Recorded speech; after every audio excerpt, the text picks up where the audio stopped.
నియోజకవర్గంలో నన్ను పోటీ చేయడానికి అవకాశం ఇచ్చిన పార్టీ రాష్ట్ర కమిటీకి కృతజ్ఞతలు.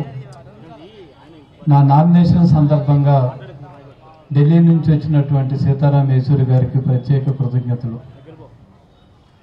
అందరూ చెప్పారు ఈ ఎన్నికల్లో ప్రాధాన్యత, నేను ఎలా రాజకీయాల్లోకి వచ్చాను, నా కృషి ఎలా ఉంది, ఈ విషయాలు తెలియజేశారు. నేను ఇక్కడ మాట్లాడటానికి నా అర్హత ఏమిటనంటే, కామ్రేడ్ పుచ్చలపల్లి సుందరయ్య గారు సిపిఎం పార్టీని ప్రారంభించారు, వ్యవసాయ కార్మిక ఉద్యమాన్ని ప్రారంభించారు. ఈ దేశంలో చాలామంది ఎంపీలు గెలిచారు, ఓడిపోయారు, చాలా సర్వీస్ ఉంది. కానీ భారతదేశంలో ఉత్తమ పార్లమెంటేరియన్గా పనిచేసినటువంటి ఒక గొప్ప వ్యక్తుల్లో కామ్రేడ్ సుందరయ్య గారు అగ్రగణ్యుడు అనేటటువంటిది మనందరికీ తెలుసు. కాబట్టి సుందరయ్య గారి స్ఫూర్తితో పనిచేస్తున్న పార్టీలో నేను పూర్తి కాలం కార్యకర్తగా ఉండటం నా అర్హతగా నేను భావిస్తున్నాను. అలాగే ఖమ్మం జిల్లాలో కామ్రేడ్ బోడిపూడి గారు, చిరావూరు లక్ష్మీనరసయ్య గారు, మంచికంటి గారు, ఏలూరు లక్ష్మీనారాయణ గారు, కేఎల్ గారు, రావెల సత్యం గారు, ఇలాంటి ఎంఐఎంఏలతో నేను ఉన్నాను, వారితో కలిసి పనిచేశాను. అన్నిటికంటే ముఖ్యం ఏమిటనంటే, నేను ఎస్ఎఫ్ఐ ఖమ్మం జిల్లా బాధ్యతల్లోకి వచ్చిన తర్వాత కామ్రేడ్ తమ్మినేని గారు ఆఫీస్లో ఉండేవారు, మేము ఆఫీస్లో ఉన్నాము. నేను ఈ స్థాయికి రావటానికి, పట్టుదలగా ఉండటానికి, ఆటుపోట్లు తట్టుకోవటానికి నాకు స్ఫూర్తి ఎవరు అని అంటే నేను సగర్వంగా చెప్పగలను, కామ్రేడ్ తమ్మినేని వీరభద్రం గారు మాత్రమే నాకు స్ఫూర్తి. వారు అడిగారు నువ్వు ఖమ్మంలో పోటీ చేయాలని. నాకు అంత స్థాయి ఉందా, నేను చేయగలనని అన్నాను. లేదు నువ్వే చేయాలన్నారు. సుదర్శన్ గారు కూడా మాట్లాడారు, మీరు నువ్వే చేయి సుదర్శన్ అంటే, కాదు నువ్వు చేయాలని అన్నారు. ఏమైనా వీరభద్రం గారు, తమ్మినేని గారు, నాగేశ్వరరావు గారు, మా ఎల్ఐ గారు, కనక ఇలాంటి ఉమ్మడి జిల్లా నాయకులందరూ ఇక్కడ పోటీ చేయాలి, మనం గెలవాల్సిన అవసరం ఉంది, నువ్వైతే గెలవగలుగుతావు, ఆ పూర్తి నమ్మకం ఉందని చెప్పారు.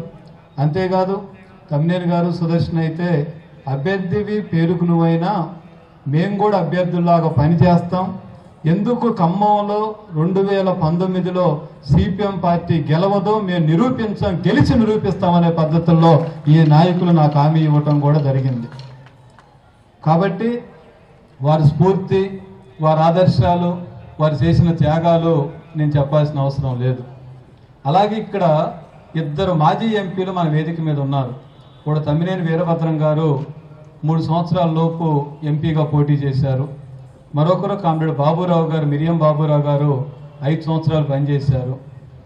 ఈ ఉమ్మడి జిల్లాలో ఎంతమంది ఎంపీలు పనిచేసినా మర్చిపోనటువంటి ఎంపీలు ఇద్దరే నా దృష్టిలో ఇప్పటికీ మన ముందున్నటువంటి బాబురావు గారు, తమ్మినేని వీరభద్రం గారు అని నేను గర్వంగా చెప్పగలను. అలాంటి వ్యక్తులని ఆదర్శంగా తీసుకోవాలి. మీరు బాబురావు గారిని చూశారు వేదిక మీద, ఎంత బాగా భద్రాచలంలో పనిచేశారు అనేది మనకు అందరికీ తెలుసు. నేను ఈ నామినేషన్ కార్యక్రమానికి వచ్చే ముందు హైదరాబాద్లో మా ఇంటి చుట్టూ ఉన్న కొంతమంది వచ్చి మాట్లాడారు, మీకు టికెట్ ఇచ్చారంట కదా, నేను దాకా మాతో ఉన్నారు, మీకు ఎంత స్థాయి ఉందా, మీ పార్టీలు మీరు అంత పెద్ద నాయకులా అని చెప్పి ఒక అతను అడిగాడు, కేసీఆర్ని ఓడించడానికి మీరు వెళ్తున్నారు కదా, డబ్బు మీద మీరు తట్టుకోగలుగుతారా, చాలా భయంకరుడు కదా, కోట్ల రూపాయలు ఖర్చు పెట్టగలుగుతాడు కదా అని ఒకరంటే, ఇంకొకరు కాంగ్రెస్ కూడా పెద్ద పార్టీ కదా అని అంటే ఆయనే చెప్పాడు ఎవరు లేరు కదా అని. నేను అన్నాను, ఎంత పెద్ద నాయకుడైనా అమెరికా చాలా పెద్ద దేశం, బాగా డబ్బున్న దేశం, పెత్తనం చేస్తున్నటువంటి దేశం.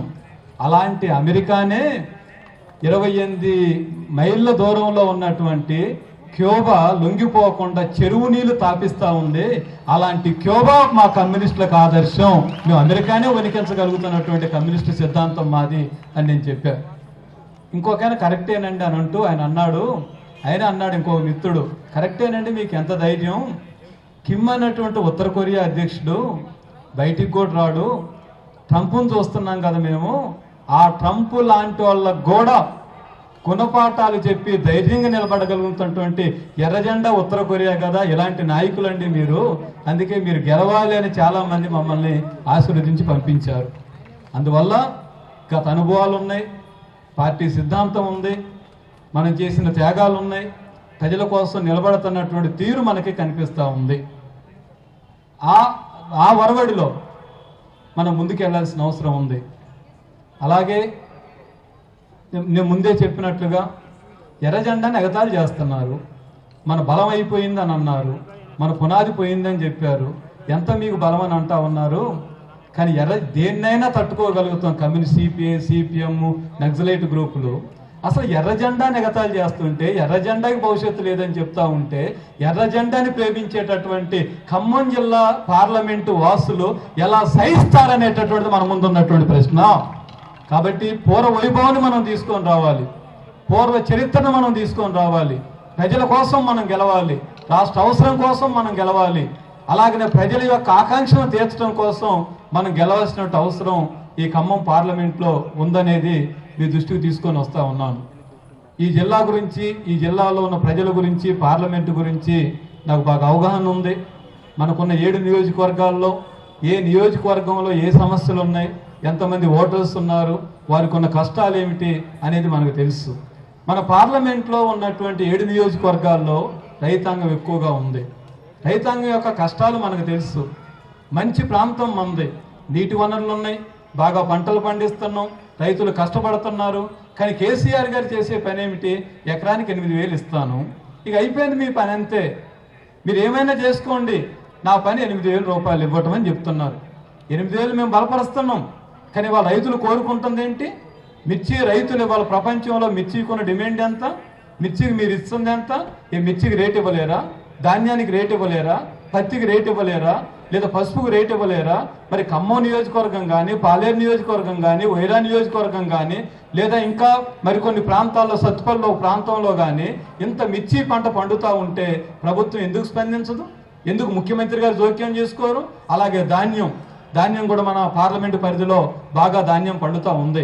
ఇన్ని కోట్ల రూపాయలు కేసీఆర్ గారు ఖర్చు పెడతారు, బీజేపీ ప్రయత్నం చేస్తూ ఉంటుంది. మరి దీంట్లో మిర్చి రైతులను ఆదుకోవటానికి, ధాన్యం పండించే రైతులను ఆదుకోవటానికి మీరు ఎందుకని కొంత నిధిని పెట్టలేరు? ఎందుకు మద్దతు ధర ఇవ్వలేరు? కానీ ప్రభుత్వం స్పందించదు, ప్రభుత్వం ఆలోచించదు. రైతాంగాన్ని ఆదుకునే ఆలోచన ప్రభుత్వానికి లేదు, ముఖ్యమంత్రి గారికి లేదు.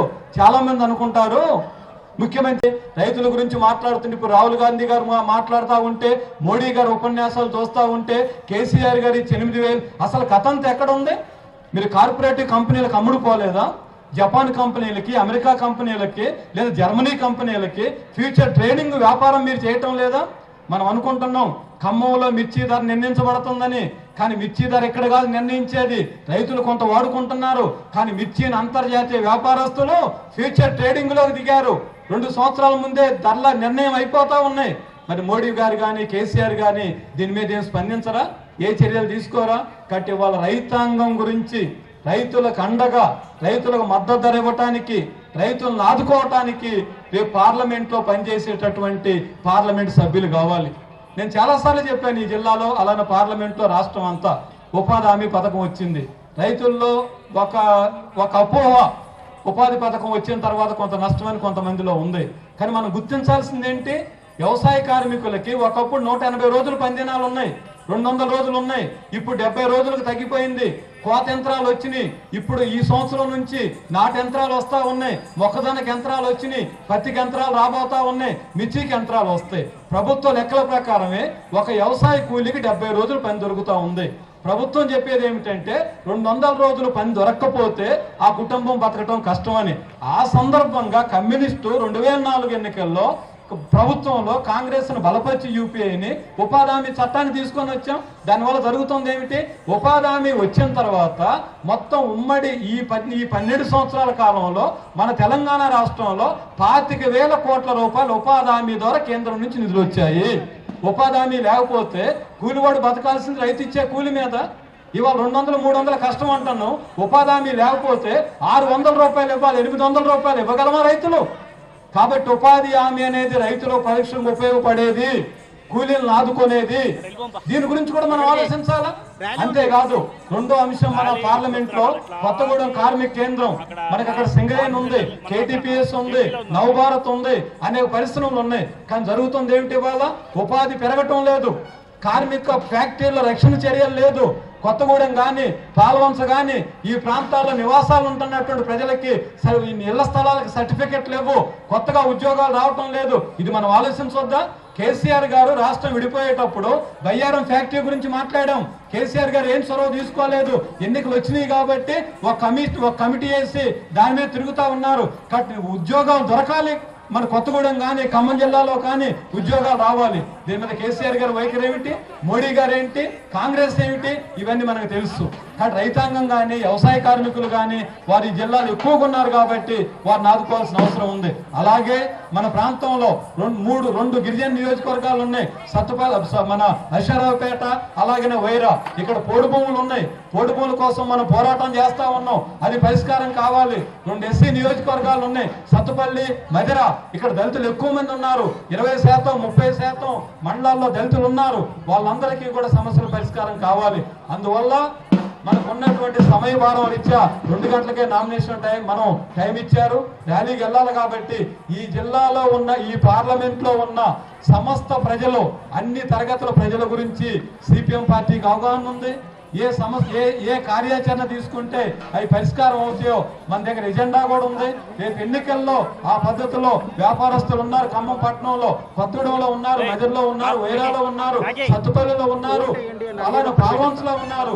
వ్యాపారులు ఎలాంటి పద్ధతులు ఇబ్బందులు పడుతున్నారో ఈ అంశాలు కూడా మన దృష్టిలో ఉన్నాయి. కాబట్టి అన్ని వర్గాల ప్రజలను ఆదుకోవడానికి, అన్ని సమస్యల పరిష్కారం కావడానికి పార్లమెంటులో ప్రజల తరఫున, ఖమ్మం పార్లమెంట్ తరఫున మాట్లాడటానికి నాకు అవకాశం ఇవ్వాలని, పార్టీలతో నిమిత్తం లేకుండా కాంగ్రెస్ అయినా, తెలుగుదేశం అయినా, లేదా టిఆర్ఎస్ అయినా, ఎంఎల్ గ్రూపులైనా, లేదా ఇతర ఏ రాజకీయాలతో సంబంధం లేనటువంటి వారు పార్టీలతో నిమిత్తం లేకుండా ఖమ్మంలో సుత్తికొడవల నక్షత్రం గుర్తు మీద ఓటు వేయాలని, అట్లా గెలిపించాలని, ఖమ్మం పార్లమెంటు ప్రజల యొక్క వాణిని పార్లమెంట్లో వినిపించడానికి అవకాశం ఇవ్వాలని కోరుతూ మీకందరికీ నమస్కారం, సెలవు.